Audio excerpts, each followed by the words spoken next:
এয়া হৈছে এখন প্ৰসাদৰ থলী, যি স্থানত অতি কমেও 2000 পৰা 3000 মানুহে একেলগে ভক্তই প্ৰসাদ গ্ৰহণ কৰিছে। আপোনালোকে দেখিছে, মই এটা সৰু অংশ দেখাইছোঁ মাত্ৰ।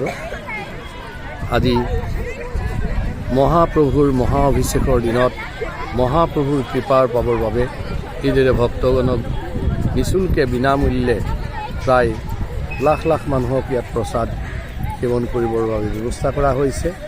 এটা সৰু অংশ দেখুওৱা গৈছে। এইখন এখন অন্নক্ষেত্ৰ, য'ত একেলগে প্ৰায় 5000 ভক্তই বহি প্ৰসাদ ল'ব পৰাৰ ব্যৱস্থা কৰা হৈছে, যাতে কাৰো কষ্ট নহয়। আৰু ইতিমধ্যে ইয়াতে দেখিছে আপোনালোকে, এই প্ৰায় শেষৰ ফালে আহিছে, গতিকে অৰ্ধেক মাত্ৰ আসনহে ইয়াত গ্ৰহণ হৈছে, বাকীখিনি সকলোৱে ইতিমধ্যে প্ৰসাদ লৈ গৈছে।